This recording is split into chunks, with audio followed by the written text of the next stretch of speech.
کہ یا اللہ مجھے کوئی شاک ذکر عطا فرما، مجھے کوئی اوکھا ذکر عطا فرما، مجھے کوئی مشکل ذکر عطا فرما، مجھے کوئی ایسا ورد وظیفہ عطا فرما کہ وہ میں کروں اور مجھے تیرا قرب عطا ہو جائے، مزید قرب عطا ہو جائے، مزید محبت عطا ہو جائے، مزید معرفت عطا ہو جائے۔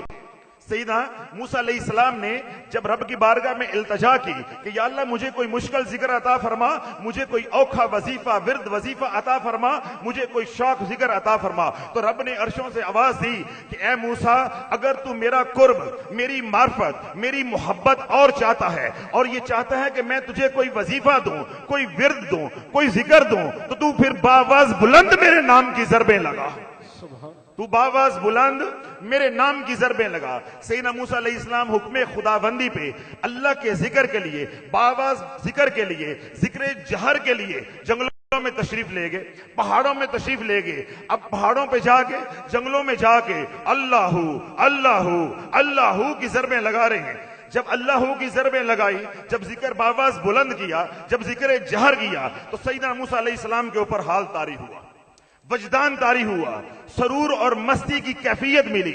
اس کیف سے جب سیدنا موسیٰ علیہ السلام باہر نکلے تو کوہ طور پہ تشریف لے گئے اور رب کی بارگاہ میں جا کے التجا کی کہ اے سونیا میں نے تیرے سے اوکھا ذکر مانگا تھا، میں نے مشکل ذکر مانگا تھا، میں نے شوق ذکر مانگا تھا۔ کیوں؟ سیدنا موسیٰ علیہ السلام کی یہ فکر تھی، سیدنا موسیٰ علیہ السلام کی یہ سوچ تھی کہ اگر میں کوئی مشکل ذکر کروں گا، کوئی اوکھا ذکر کروں گا، کوئی ورد وظیفہ کروں گا، کوئی ریاضت مجاہدہ کروں گا، جتنی میری قربانی زیادہ ہوگی اللہ کا قرب بھی زیادہ ملے گا، جتنی قربانی زیادہ ہوگی اللہ کی معرفت اور محبت بھی زیادہ ملے گی۔ سیدنا موسیٰ علیہ السلام نے رب کی بارگاہ میں التجا کی، اے اللہ میں نے تیرے سے مشکل ذکر مانگا تھا، تو نے تو مجھے اتنا آسان ذکر دے دیا ہے، میں کرتا جاتا ہوں اللہ اللہ اللہ، میرے پہ وجدان طاری ہوتا جاتا ہے، میرے پہ سرور اور مستی چڑھتی جاتی ہے، میرے پہ کیف طاری ہوتا جاتا ہے۔ یہ تو ذکر اتنا آسان ہے۔ جب سیدنا موسیٰ علیہ السلام نے یہ بات عرض کی کہ ذکر آسان ہے تو رب نے آواز دی، موسیٰ تجھے کیا معلوم کہ مجھے پکارنا کتنا مشکل ہے؟ اگر تو اس حقیقت کو پانا چاہتا ہے تو جا فرعون سے پوچھ، اس کو میں نے 420 سال زندگی دی ہے، اس کو ایک بار بھی مجھے اللہ کہہ کے پکارنا نصیب نہیں ہوا۔ تو یہ کہہ رہا ہے کہ یہ ذکر بہت آسان ہے، اللہ کرنا بہت آسان ہے۔ اگر تو اس حقیقت کو پانا چاہتا ہے، تو یہ جاننا چاہتا ہے کہ میرا نام لینا کتنا مشکل ہے، میرا ذکر کرنا کتنا مشکل ہے، اللہ کی ضربیں لگانا کتنا مشکل ہے، تو پھر جا فرعون سے پوچھ۔ ہم نے اس کو 420 سال زندگی دی ہے، ایک بار بھی اسے مجھے اللہ کہہ کے، رحمان کہہ کے، رحیم کہہ کے، حنان کہہ کے، منان کہہ کے، غفار کہہ کے، ستار کہہ کے، جبار کہہ کے، قہار کہہ کے پکارنا نصیب نہیں ہوا۔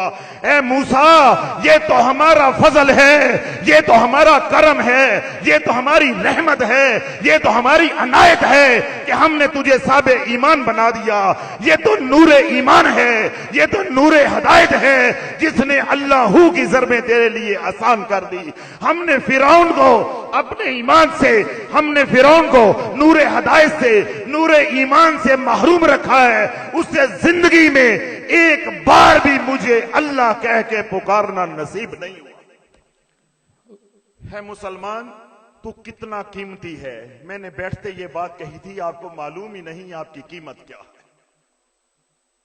میں نے یہاں بیٹھتے ممبر پہ ابھی تھوڑی دیر پہلے یہ کہہ رہا تھا کہ آپ کو معلوم نہیں ہے آپ کتنے قیمتی ہیں، آپ کتنے قیمتی ہیں۔ اب توجہ رکھیے گا، اب بات کا سرا بن گیا ہے، انشاءاللہ جب تک آپ سننا چاہیں گے اللہ میرے دل میں ڈالتا رہے گا، میرے حضور کی توجہ، میرے غوث لجپال کی توجہ آتی رہے گی، انشاءاللہ آپ سنتے رہیں گے، اللہ ہماری ہدایت کا فیصلہ بھی فرماتا رہے گا۔ اللہ کی ترتیب ہے اللہ والوں، اللہ کی سنت ہے۔ اہل ذکر، مشائخ، اولیاء اللہ اس بات کا ادراک رکھتے ہیں، اس بات کو بخوبی جانتے ہیں۔ جب میرا رب کسی کو قبول کرنا چاہتا ہے یا قبول کر لیتا ہے یا قبول کرنے کا ارادہ فرماتا ہے، کسی کو اپنے قریب کرنے کا، اپنی قرب اپنی معرفت دینے کا یا اپنے در کا فقیر بنانے کا میرا رب ارادہ کرتا ہے.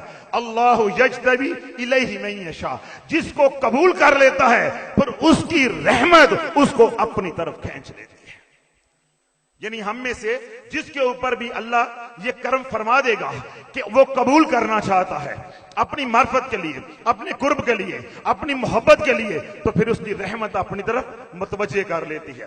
تو اللہ والا جو قبول ہو جاتا ہے اللہ کے در کی فقیری کے لیے یا حضور علیہ الصلوۃ والسلام کی غلامی کے لیے، تو اللہ فی الفور 3 انعامات عطا فرماتا ہے. اے مسلمان ذرا توجہ رکھیے گا، حاضرین مجلس ذرا توجہ رکھیے گا کہ جب رب کسی بندے کو قبول کر لیتا ہے تو فی الفور 3 انعامات عطا فرماتا ہے. غافل ہے اللہ ذاکر کر دیتا ہے.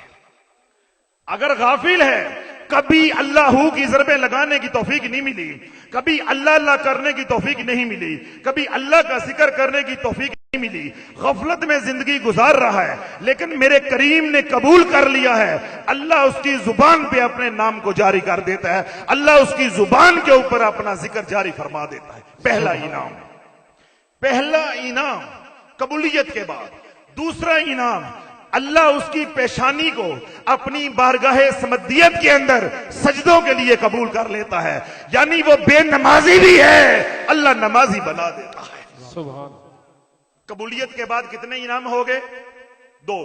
پہلا انعام زبان پہ ذکر دل میں یاد، یعنی زبان پہ دل میں اللہ کا ذکر، ہر پر ہر لمحہ اٹھتے بیٹھتے ہر حال میں اللہ کا ذکر ہو رہا ہے. پہلا انعام. دوسرا انعام کیا ہے؟ بے نمازی ہے، نماز نہیں پڑھتا، اللہ نمازی بنا دے گا. کیوں؟ اللہ کو پسند آ گیا وہ چہرہ.